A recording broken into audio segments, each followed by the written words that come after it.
If you want to maximize muscle hypertrophy, everything starts with one principle: progressive overload. Muscles don't grow because you simply want them to. They grow because they're forced to adapt to increasing stress over time. That means adding small, gradual increases in load, reps, or volume. But here's the nuance. More isn't always better. If you go too heavy too fast, you're not stimulating growth. You're just practicing poor recovery. The sweet spot lies between challenge and sustainability. Every set should get you close to technical failure, not complete failure. That's where hypertrophy happens.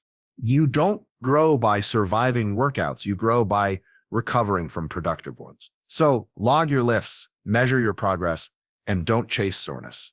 Chase measurable improvement.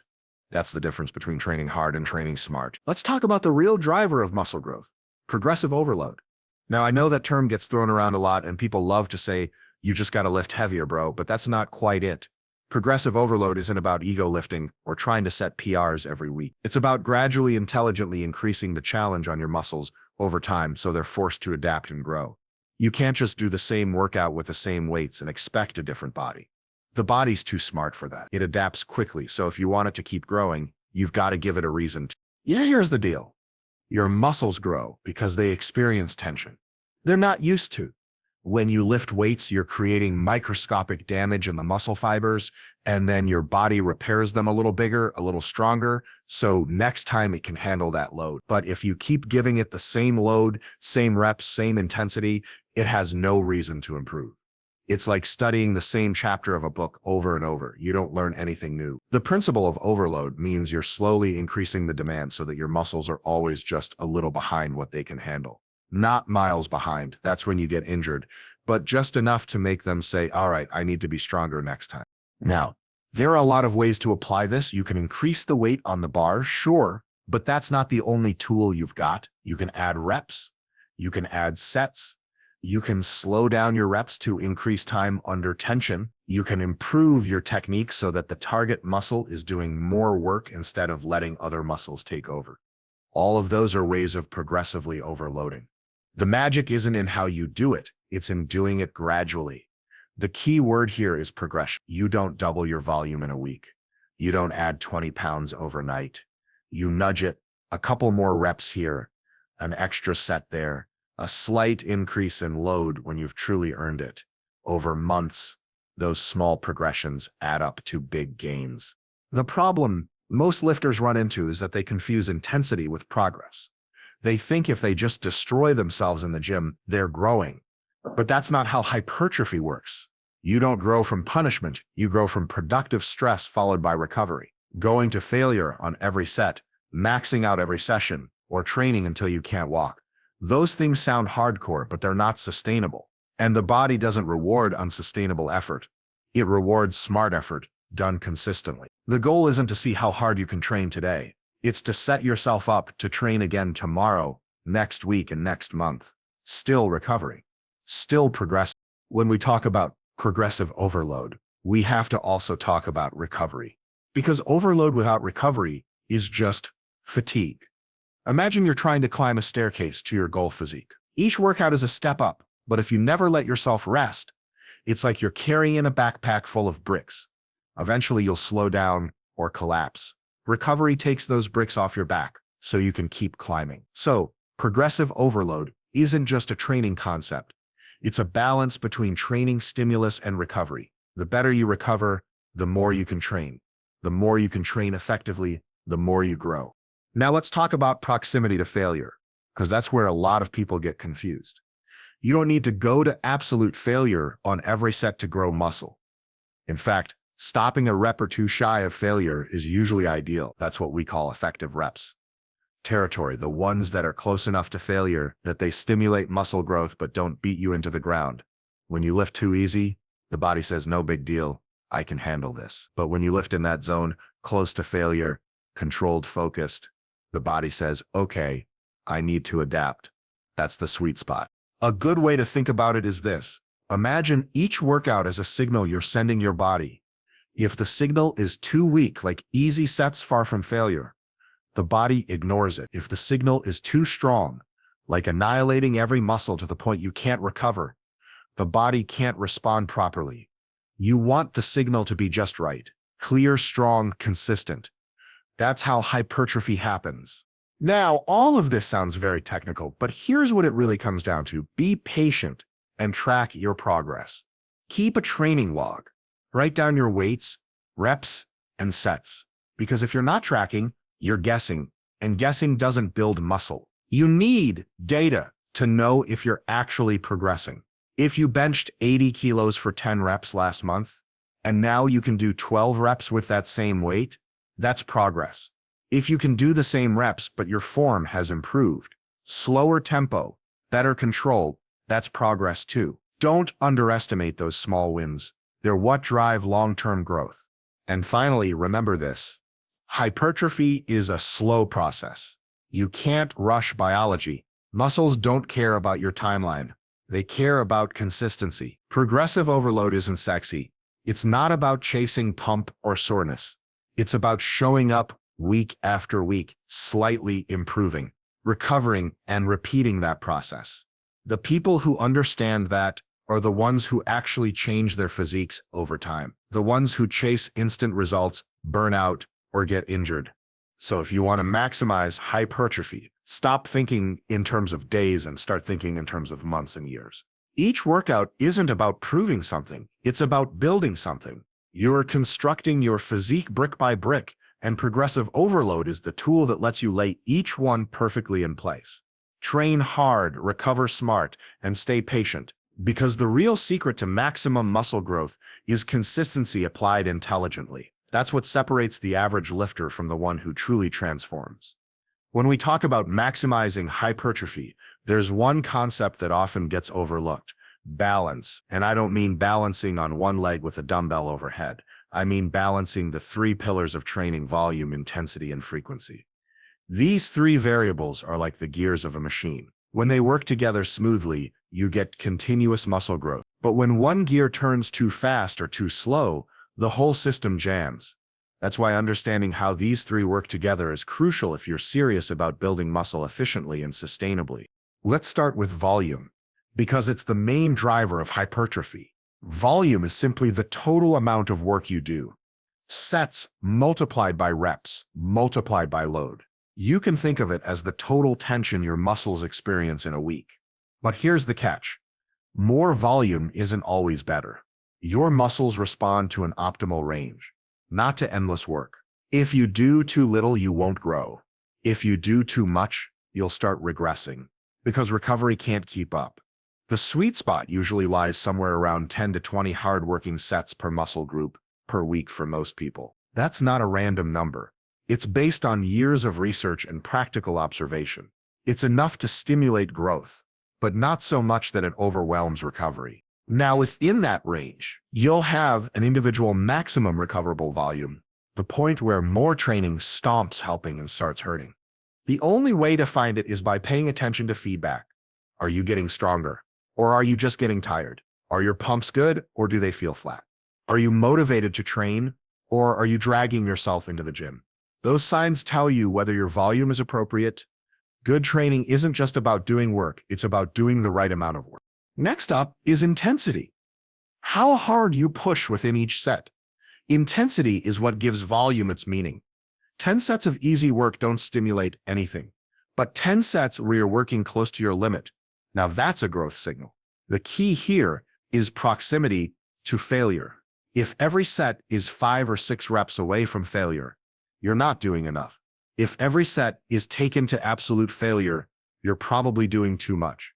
The sweet spot? Somewhere between 1 and 3 reps shy of failure. That's where you can push hard enough to stimulate muscle fibers without generating so much fatigue that it tanks your next session.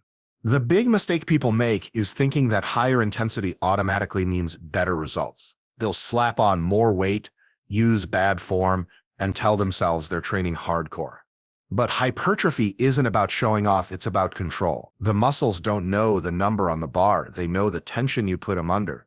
That means controlled reps, full range of motion, and tension on the target muscle, not the joints or ego. If you can't control the weight, it's not stimulating growth. It's just wearing you down. Now, the third piece of the puzzle: frequency. Frequency is how often you train a muscle per week. A lot of people still believe in the old school idea of blasting a muscle once a week. Chest day, back day, arm day. But the science is clear. Muscles grow best when they're trained 2 to 3 times a week. Why? Because muscle protein synthesis, the process that builds new muscle tissue, only stays elevated for about 48 to 72 hours after training. If you only hit a muscle once a week, you're spending most of your time not growing. By increasing frequency, you increase the number of growth opportunities. Now, that doesn't mean you double your workload overnight.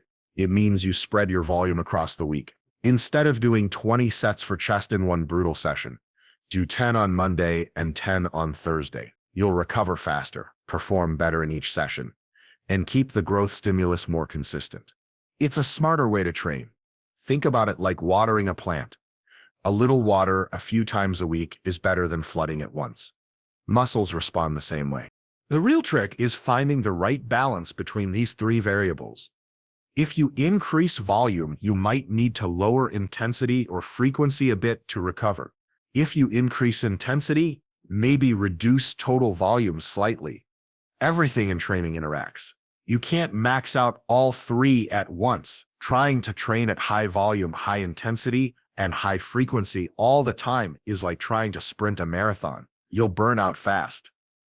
The best lifters and bodybuilders know when to push and when to pull back. They cycle their training periods of high volume, followed by deloads or lower volume phases to keep progress going long term. One of the most underrated aspects of this balance is understanding that fatigue management is part of the growth process.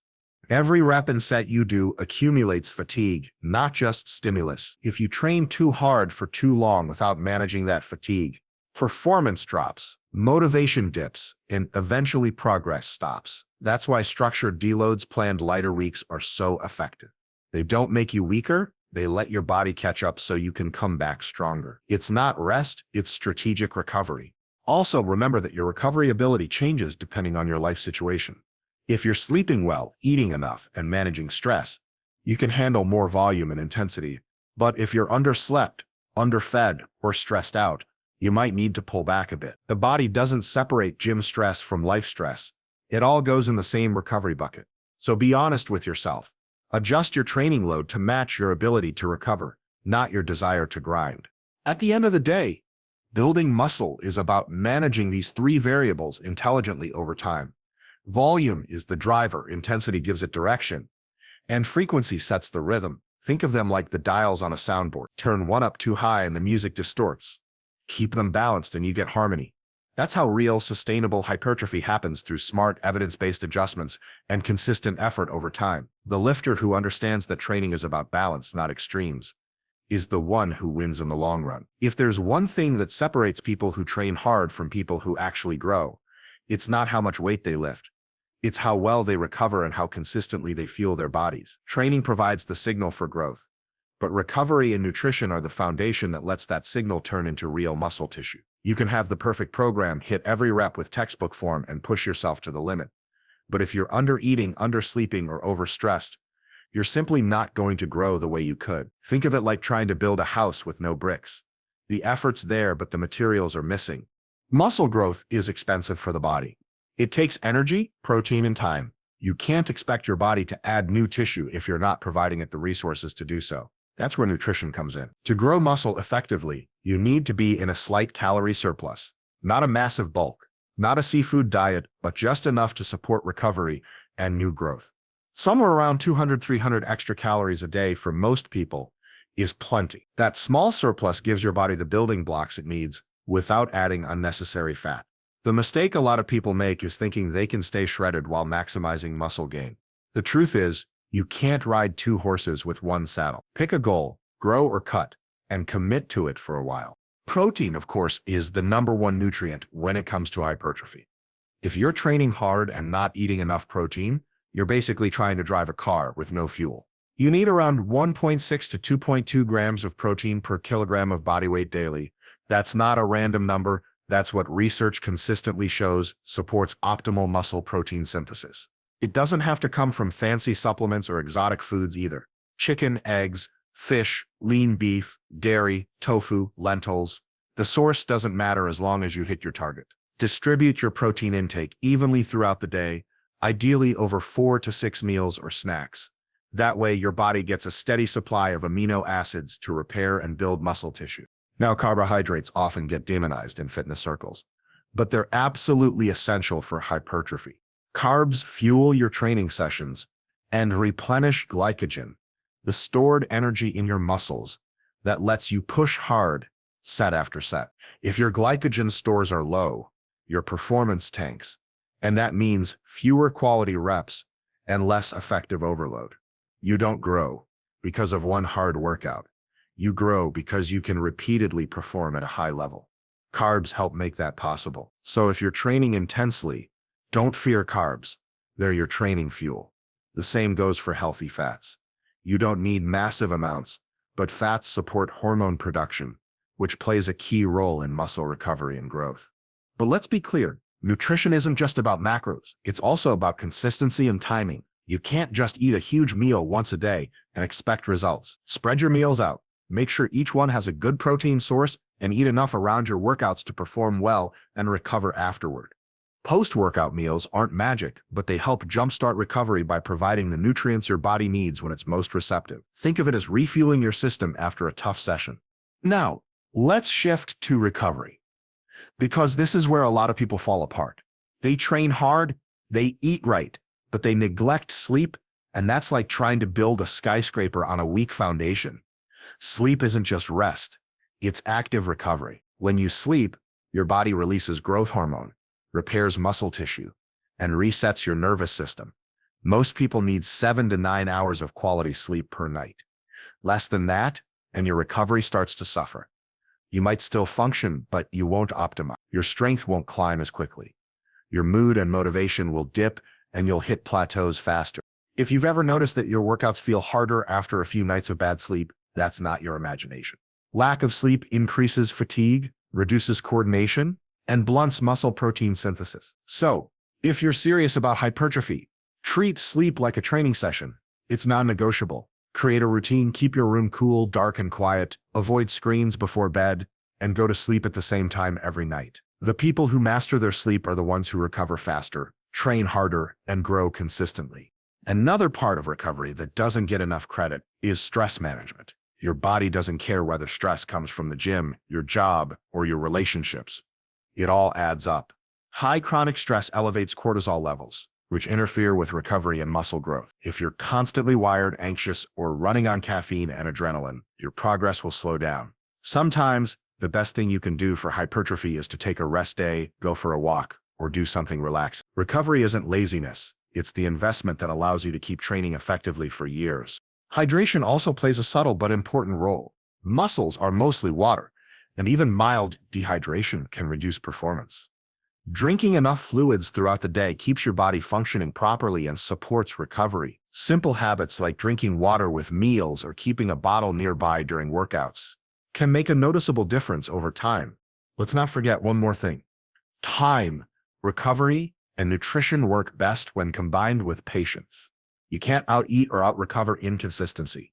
Muscle growth happens slowly, weeks, months, even years. You can't cram it by overtraining or eating triple your calories. It's about small, steady progress that compounds over time. Think of your body as a construction site. Every meal adds bricks, every night of sleep strengthens the foundation, and every workout signals what needs to be built next. But construction doesn't happen overnight. You've got to give it time and stay consistent. In the end, training is just the spark. Nutrition provides the fuel, and recovery allows the flame to grow. If one of those is missing, the fire dies out. You can't shortcut recovery, and you can't fake proper nutrition. The people who truly maximize hypertrophy are the ones who respect the process. They train hard, eat smart, rest deeply, and repeat that pattern relentlessly, because muscle growth isn't built in the gym. It's built in the hours and habits that follow. Train intelligently, fuel adequately, recover fully. That's the evidence-based formula for real, lasting hypertrophy.